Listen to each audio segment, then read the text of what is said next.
ஆண்டவராகிய இயேசு கிறிஸ்துவின் நாமத்துக்கு மகிமை உண்டாவதாக. கர்த்தர் தாமே நம்மையும் நம்முடைய குடும்பங்களையும் இந்த 2025வது ஆண்டை காணும்படியாக, இந்த ஆண்டிற்குள் பிரவேசிக்கும்படியாய் தேவன் நமக்கு அருளியிருக்கிற கிருபைக்காய் இரக்கங்களுக்காக ஆண்டவரை ஸ்தோத்தரிக்கிறேன்.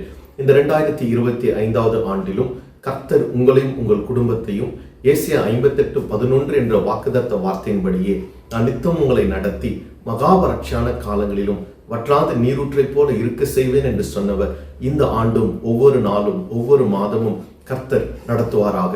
வற்றாத நீரூற்றை போல உங்களை இருக்க இயேசுவின் நாமத்திலே ஐக்கியத்தின் சார்பாக வாழ்த்துகிறேன். இந்த ஆண்டிலும் தேவனுடைய நாமம் உங்களிலும் உங்கள் குடும்பங்களிலும் உங்கள் ஊழியங்களிலும் உங்கள் கையின் பிரயாசங்களிலும் மகிமைப்படுவதாக. கர்த்தர் இந்த 2025வது ஆண்டுக்குரிய வார்த்தையை, விசுவாச வார்த்தையை ஐக்கியத்திற்கு அருள செய்ததை இந்த செய்தியின் வாயிலாக உங்களோடு கூட பகிர்ந்து கொள்ள பரிசுத்த ஆவியானவர் உதவி செய்வாராக. தானியேலின் புஸ்தகம் 10ஆம் அதிகாரம் 11ஆம் வசனத்தில் எழுதப்பட்டிருக்கிற நடுமத்தியத்திலான வார்த்தையை தேவன் இந்த 2025வது ஆண்டுக்கு ஐக்கியத்தை வழிநடத்த விசுவாசத்துல பிரயாசப்படுவதற்கு அருளப்பட்ட இந்த வார்த்தை உங்களுக்கும் எனக்கும் போதித்து கர்த்தர் நடத்துவாராக. தானியேல் 10ஆம் அதிகாரம் 11ஆம் வசனத்தின் நடுமத்தியத்தில் எழுதப்பட்ட வாக்கியமாவது: நான் உனக்கு சொல்லும் வார்த்தைகளின் பேரில் நீ கவனமாயிருந்து காலூன்றி நில். நான் உனக்கு சொல்லும் வார்த்தைகளின் பேரில் நீ கவனமாயிருந்து காலூன்றி நில் என்கிற வார்த்தையை அடியான் அறிந்து கொள்ளும்படி ஆண்டவர் இந்த ஆண்டு இந்த வார்த்தையை கொடுத்தார். தேவனுக்கு மகிமை உண்டாவதாக. எனக்கு அருமையானவர்களே, இந்த வசனம் போதிக்கிற சத்தியமாவது, கர்த்தர் தானியேல் என்கிற ஒரு தேவ மனிதன் ஆண்டவர் தனக்கு வெளிப்படுத்தின தரிசனத்தை அறிந்து கொள்வதற்காக 21 நாட்கள் தன் சரீரத்தை ஒடுக்கி உபவாசத்தோடு தேவனுடைய சமூகத்துல பாரத்தோடு கண்ணீரோடு அவன் காத்திருந்த பொழுது, தேவனுடைய மனுஷன், தேவனுடைய சாயலை உடைய ஒரு புருஷன், ஒரு தேவ தூதன் வானத்திலிருந்து இறங்கி, தானியேலே பிரியமான புருஷனே என்று தானியேலோடு கூட பேசின வார்த்தைகள் தான் இந்த 11ஆம் வசனத்தில் பதிவு செய்யப்பட்டிருக்கிறது. அந்த தேவனுடைய சாயலுடைய தேவ புருஷனாகிய அந்த தேவ தூதன் சொன்ன வார்த்தை, நான் உனக்கு சொல்லும் வார்த்தைகளின் பேரில், நான் உனக்கு சொல்லும் வார்த்தைகளின் பேரில் நீ கவனமாயிருந்து காலூன்றி நில். ஆம், எனக்கு அருமையானவர்களே, இந்த செய்தியை கேட்டுக்கொண்டிருக்கிற உங்களுக்கும் அடியானுக்கும் கர்த்தருடைய வார்த்தை சொல்லப்படுவதாவது, நான் உனக்கு சொல்லும் வார்த்தைகளின் பேரில் நீ கவனமாயிருந்து காலூன்றி நில் என்று கர்த்தர் சொல்லுகிறார். தேவனுக்கு மகிமை உண்டாவதாக. இந்த வார்த்தை எதை நமக்கு போதிக்கிறது என்றால், நம் ஆண்டவர் பேசுகிற ஒரு ஆண்டவர் என்பதை நாம் அறிந்து கொள்ள வேண்டும். இந்த தானியேல் 10ஆம் அதிகாரம் 9ஆம் வசனத்தில் அவருடைய வார்த்தைகளின் சத்தத்தை கேட்டேன் என்று தானியேல் சொல்லுகிறார். தானியேல் அந்த தரிசனத்தின் அர்த்தத்தை விளங்கிக் கொள்வதற்காக அவன் பல நாட்களாய் தேவ சமூகத்துல காத்திருந்த பொழுது கர்த்தர் தானியேலுக்கு வார்த்தையை அனுப்பினார். அந்த வார்த்தையின் சத்தத்தை தானியேல் கேட்கிறார். தானியேல் கேட்டுக்கொண்டிருக்கும் பொழுது சொல்லப்படுகிற வார்த்தையாவது, நான் உனக்கு சொல்லும் வார்த்தைகளின் பேரில் நீ கவனமாயிருந்து listen carefully and stand upright என்று ஆண்டவருடைய வார்த்தை அவனுக்கு சொல்லப்பட்டது. ஆம், எனக்கு அருமையானவர்களே, நாம் ஆராதிக்கிற கர்த்தர் வானத்தையும் பூமியும் உண்டாக்கினவர். அவர் பேசுகிற கர்த்தர். ஆதியாகமத்தின் புஸ்தகம் 1ஆம் அதிகாரம் 3ஆம் வசனத்திலே அண்ட சராசரங்களையும் படைத்த சிருஷ்டி கர்த்தாவானவர் 3ஆம் வார்த்தையில் வெளிச்சம் உண்டாக கடவுது என்று தேவன் சொல்லுகிறார். அதன்படியே வெளிச்சம் உண்டாயிற்று.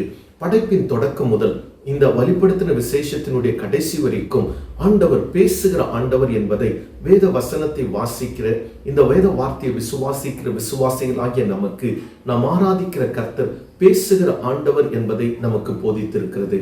ஆண்டவர் ஆபிரகாமோடு கூட பேசினார், ஆதாமோடு கூட பேசினார், மோசேவோடு கூட பேசினார், யாக்கோபோடு கூட பேசினார், சிறு பிள்ளையாய் இருந்த சாமுவேலோடு கூட கர்த்தர் பேசினார். கழுதையின் வாயை திறந்து கர்த்தர் தம்முடைய வார்த்தையை தீர்க்கதரிசியோடு கூட பேசினார்.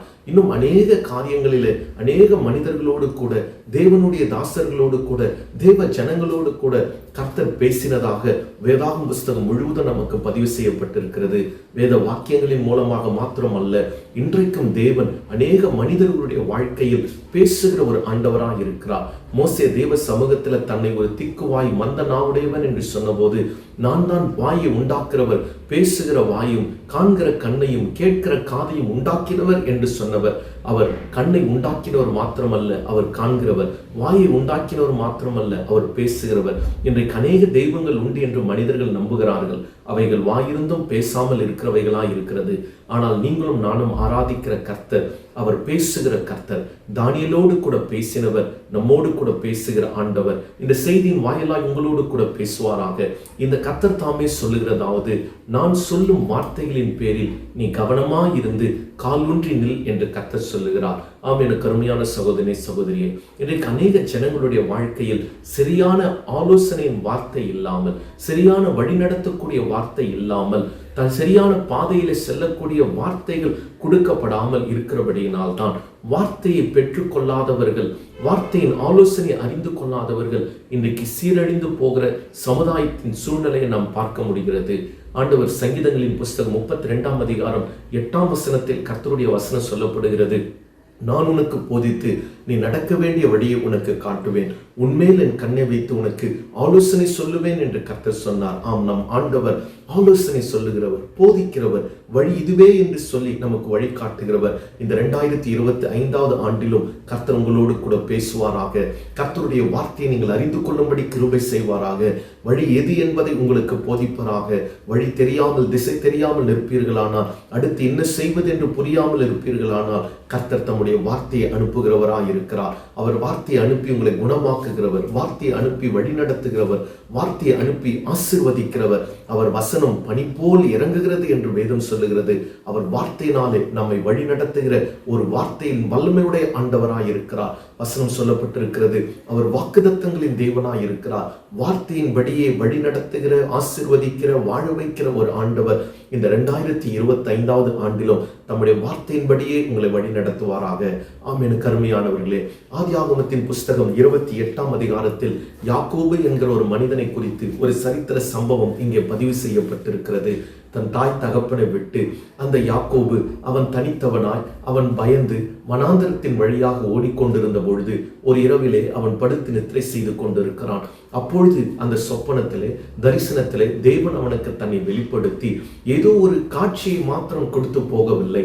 அந்த தரிசனத்தின் சொப்பனத்தின் வாயிலாக தேவன் யாக்கோபு என்கிற அந்த தனி மனிதனிடத்தில் வழி தெரியாமல் திகைத்து போயிருந்த அவனோடு கூட பேசினார். கர்த்தர் அவனுக்கு தரிசனமாகி சொன்ன காரியம், நான் ஆபிரகாம், ஈசாக்கு என்கிற உன் முற்பிதாக்களின் தெய்வம், நான் உன்னை ஆசீர்வதிப்பேன், நான் உன்னை வழி நடத்துவேன், நான் உன்னை பெருக பண்ணுவேன், நான் உன்னை காத்து இந்த தேசத்துக்கு திரும்ப பண்ணுவேன், உனக்கு இந்த தேசத்தின் நான் உனக்கு சொல்லும் வார்த்தையை செய்யும் அளவும் உன்னை கைவிடுவதில்லை என்று வாக்கு பண்ணி அந்த வார்த்தையின்படியே தேவன் யாக்கோபை தம்முடைய சத்தியத்தின்படியே வழி நடத்தினார். அந்த வார்த்தையை அவன் வாழ்க்கையில் நிறைவேற்றினார். ஆம், எனக்கு அருமையானவர்களே, இதோ இந்த வார்த்தையை கேட்டுக்கொண்டிருக்கும் உங்கள் வாழ்க்கை ஒரு தனி மனிதர்களைப் போல வனாந்தரத்தின் வழியாக இந்த ஆண்டு எப்படி இந்த காரியம் முடியும், எப்படி செய்ய போகிறோம் என்கிற பல கேள்விக்குறிகளோடு கூட வெறும் கோலும் கையுமாய் யாக்கோபு புறப்பட்டது போல இந்த ஏரினுடைய தொடக்கத்தில் நீங்கள் இருக்கக்கூடுமானால் உங்களை பார்த்துதான் கர்த்தர் சொல்லுகிறார், நான் உன் கூட இருப்பேன்,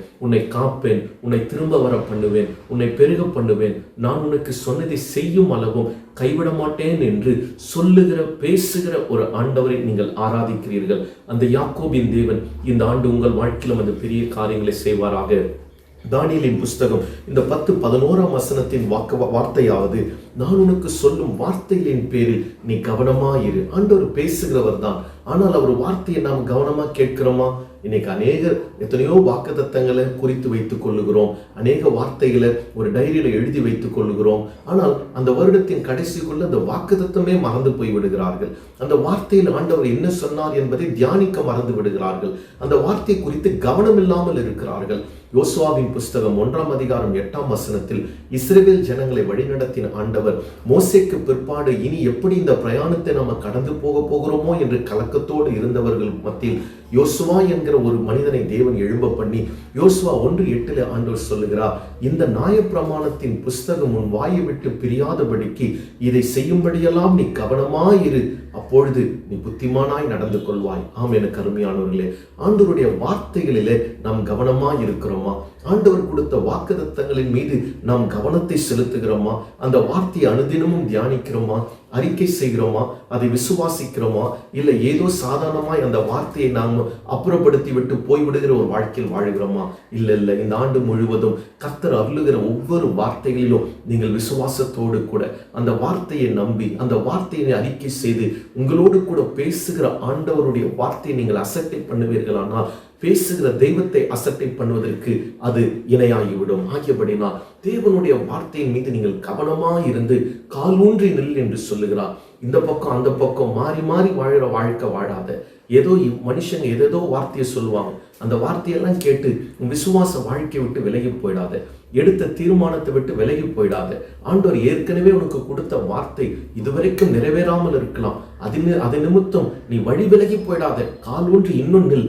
இந்த ஆண்டு கர்த்தர் அதை நிறைவேற்றுவார். ஆண்டவர் ஊழியத்துக்கு அழைத்தார் என்று சொல்லி இந்த ஊழியத்துக்குள் வந்து இருக்கிற நீ அந்த ஊழியத்தினுடைய வளர்ச்சியை, ஊழியத்தினுடைய கனியை இன்னும் காணாமல் இருக்கிற ஒரு நபராய் நீ இருக்கக்கூடுமானா வழி விலகி போயிடாது. ஆண்டவர் உனக்கு ஏற்கனவே சொன்ன வார்த்தையை நீ சற்று கவனமாய் இருந்து நீ வேரூன்றி நில், நீ கால் ஊன்றி நில் என்று கர்த்தர் சொல்லுகிறார். நீ நிற்கும் பொழுது தேவன் உன்னை கனி கொடுக்கும்படியாக மேன்மைப்படுத்தி தம்முடைய வார்த்தையிலே தேவன் வல்லமையை விளங்க செய்து அந்த வார்த்தையின்படியே உன்னை வழி நடத்துவாராக. தானியேல் என்கிற ஒரு மனிதன், அவன் ஜெபிக்கிற ஒரு மனிதனாய் இருந்தான். ஏன் கர்த்தர் அவனுக்கு அந்த வார்த்தையை கொடுத்தார் என்றால், ஆண்டவர் யாருக்கு தன் வார்த்தையை கொடுத்து பேசுகிறார் என்றால், ஜெபிக்கிற ஒரு மனிதனுக்கு ஆண்டவர் பேசுகிறார். ஜெபிக்கிற மனிதனோடு கூட தேவன் பேசுகிறார். தானியேல் 6:10 சொல்லப்பட்டிருக்கிறது. தானியேல் முன்பு செய்து வந்தது போல 3 வேளையும் முழங்கால் படியிட்டு தேவனை நோக்கி ஜெபம் பண்ணுகிறவனாய் இருந்தான். வாழ்க்கையில ஜெபம் இருக்கா? ஜெபிக்கிற அனுபவம் இருக்கா? தினந்தோறும் ஜெபித்து தான் வீட்டை விட்டு வெளியே போகணும். தினந்தோறும் ஜெபித்து தான் ஒரு நாளை தொடங்கணும். தினந்தோறும் ஜெபித்து தான் ஒரு நாளை முடிக்கணும். அப்படிப்பட்ட ஜெப ஜீவியத்துல வாழ்கிற ஒரு தேவ பிள்ளையோடு கூட கர்த்தர் இருப்பார். கர்த்தர் பேசுவார். அவர்களுக்கு தம்முடைய வார்த்தையை அருளுவார். என்ன செய்ய வேண்டும் என்பதை போதிப்பார். ஜெபிக்கிறவனை கர்த்தர் நடத்துவார். தம்முடைய வார்த்தையினாலே அவனை வழி நடத்துவார். தானியேல் ஜெபம் பண்ணினான். அதனாலே கர்த்தருடைய வார்த்தை அவனுக்கு உண்டாயிற்று. 2வது தானியேல் தனக்கு சொல்லப்பட்ட தரிசனத்தை குறித்து தேவ சமூகத்தில் விசாரிக்கும்படியாக உபவாசம் பண்ணி காத்திருக்கிறான். ஆண்டவரிடத்துல இனி நடக்க போகிற காரியம் என்ன, அதனுடைய அர்த்தம் என்ன, எனக்கு அதை விளங்க பண்ண ஆண்டவரே, அது எனக்கு விவரித்து தார ஆண்டவரேன்னு சொல்லிட்டு ஒரு வாஞ்சையோடு கூட அவன் தேவ சமூகத்துல காத்திருந்தபடினால் அவனுக்கு தேவனுடைய வார்த்தை உண்டாயிற்று. ஏன்? தானியேலுக்கு ஒரு பெரிய நம்பிக்கை இருந்தது. நம்முடைய ஆண்டவர் இனி வரப்போற காரியங்களை குறித்து வெளிப்படுத்துகிறவர் என்று. உனக்கு அந்த விசுவாசம் இருக்கா? இனி நடக்க போகிற உன் காரியம், உன் பிள்ளைகளுடைய காரியம், உன் குடும்ப காரியம், உன் தொழில் காரியம் அல்லது உன்னுடைய வேலை காரியம் எது எப்படி போகுமோ, யாரை நோக்கி பார்த்து கொண்டிருக்கிற இந்த ஆண்டவரிடத்துல தான் காலங்கள் கரத்துல இருக்கிறது. அவரிடத்துல வாஞ்சையோடு கூட விசுவாசத்தோடு கூட தியாகத்தோடு கூட காத்திருந்து என் காரியம் என்ன ஆண்டவரே, எனக்கு விவரித்து காட்டும், எனக்கு விவரித்து சொல்லும் என்கிற விசுவாச வாழ்க்கையில நீ ஆண்டவருடைய சமூகத்துல வந்து காத்திருக்க கூடுமானா தேவன் காரியங்களை உனக்கு வெளிப்படுத்த பேசுகிறவர் என்பதை நீ அறிந்து கொள்ள முடியும். அவர் பேசி உனக்கு போதிக்கிறதை நீ அறிந்து கொள்ள முடியும். தானியேல் ஜெபம் பண்ணினான். கர்த்தர் அவனோடு கூட தம்முடைய வார்த்தை அனுப்பி பேசினார். தானியேல் வரப்போற காரியங்களை குறித்து கர்த்தரிடத்தில் விசாரித்தான். தேவன் அவனோடு கூட பேசினார். இந்த அனுபவங்கள் உன் வாழ்க்கையில் இந்த 2025வது ஆண்டு ஒவ்வொரு நாளும் உண்டாகுமானால் எனக்கு அருமையான சகோதரனே சகோதரியே, கர்த்தர் பேசுகிறவர் என்பதை நீ புரிந்து கொள்ள முடியும். கர்த்தர் ஒரு மனுஷனோடு கூட பேச ஆரம்பித்து விடுவார். ஆனால் அவன் காரியம் ஜெயமாய் முடியும். அவன் காரியம் செழிப்பாய் முடியும். அவன் காரியம் மற்றவர்களுக்கு உபயோகமாய் இருக்கும். அவன் வாழ்க்கை மற்றவர்களுக்கு பிரயோஜனமாய் இந்த பூமியில இருக்கும். கர்த்தர் யாரோடெல்லாம் இந்த பூமியில பேசினாரோ அவர்கள் எல்லாரையும் மேன்மைப்படுத்தினார். அவர்களுடைய வாழ்க்கையை ஆண்டவர் இன்றைக்கு வரைக்கும் அநேகருக்கு சாட்சியாய் நிறுத்தி இருக்கிறார். உன்னோடு கூட தேவன் பேசுவார். ஆனால் மெய்யாகவே உன் வாழ்க்கை அநேகருக்கு ஆசீர்வாதமாய், உன்னுடைய வாழ்க்கை மேன்மை அடைந்ததாய், உன் வாழ்க்கை பலனுள்ளதாய் மாறிவிடும். எத்தனையோ வார்த்தைகளை கேட்டு வாழ்க்கையை வீணாக்குகிற இந்த சமுதாயத்திலே கர்த்தருடைய வார்த்தைக்கு நேராய் உன் செவியை சாய். கர்த்தர் பேசுகிறவர் என்பதை விசுவாசி. அவருடைய வார்த்தையை கேட்க நீ கவனமாயிரு. ஆண்டவர் உனக்கு சொன்ன வார்த்தைகளை கவனமாயிருந்து உன்னுடைய நிலைமையில, நீ அழைக்கப்பட்ட நிலைமையில உறுதியாய் நிலைத்து நில். கர்த்தர் இந்த ஆண்டு உன்னை மேன்மைப்படுத்துவார். உன் காரியத்தை ஜெயமாய் முடிப்பார். நாம் ஜெபிப்போம். எங்கள் அன்பின் பரலோக தகப்பனே, ஆண்டவராகிய இயேசு கிறிஸ்துவின் வெளியேறப்பெற்ற நாமத்தில் இப்பொழுதும் உம்முடைய வார்த்தைக்காக நன்றி செலுத்துகிறோம். இந்த 2025வது ஆண்டு அடியார்களை நீ நம்ப பண்ணின வசனத்தின் வசனத்தின்படியே ஆண்டவரே நான் உனக்கு சொல்லும் வார்த்தைகளின் பேரில் நீ கவனமாய் இருந்து கால் ஊன்றி நில் என்று சொன்ன கர்த்தர் கேட்கிற ஒவ்வொருத்தரும் தங்களுடைய வாழ்க்கையில தேவன் சொல்லி இருக்கிற வாக்குதத்த வார்த்தைகளை வசனங்களை உறுதியாய் பற்றி கொண்டு அதை கவனமாய் கேட்டு அதை அற்பமாய் எண்ணாதபடி அசட்டை பண்ணாதபடிக்கு கால் ஊன்றி தங்களுடைய காரியங்களில அழைப்புகளில தீர்மானங்களில உறுதியாய் நிற்கும் பொழுது தேவன் ஜெயம் கொடுக்கிறவர் என்பதை விசுவாசிக்க ஆண்டவரை அனுபவிக்க ஆண்டவரை கர்த்தர் இரக்கம் செய்யும்படி ஜெபிக்கிறோம். 2025 ஆண்டு முதல் மாதத்துல இருக்கிற நாங்கள் மீதியாக இருக்கிற மாதங்களின் நாட்களை கரத்தில் வைத்திருக்கிற கர்த்தரை நோக்கி பார்க்கிறோம். உடைய வசனத்தின்படியே கர்த்தர் ஆசீர்வதிப்பீராக. ஆண்டவரை நிலையான வாழ்க்கையை அருளுவீராக. தானியேல் ஜெபம் பண்ணினான், கர்த்தரிடத்தில் விசாரித்தான், அவனோடு கூட பேசினீர் என்பதை இந்த நாளில் நாங்கள் வாசிக்க கேட்டோம். நீர் பேசுகிற ஆண்டவர் என்பதை இதை கேட்கிற ஆண்டவரை ஒவ்வொரு தேவனுடைய பிள்ளைகளும் இந்த வாழ்க்கையில் அப்பேற்பட்ட ஆசீர்வாதத்தை அனுபவிக்கும்படி இயேசுவின் நாமத்திலே ஜெபித்து வாழ்த்துகிறோம். கர்த்தர் அப்படி செய்கிறபடினாலே ஸ்தோத்திரம். நன்மையான நாட்களை காண செய்யும் இயேசுவின் வல்லமுடைய நாமத்திலே பிதாவே. ஆமென், ஆமென். கர்த்தர் உங்களை ஆசீர்வதிப்பாராக. ஆமென்.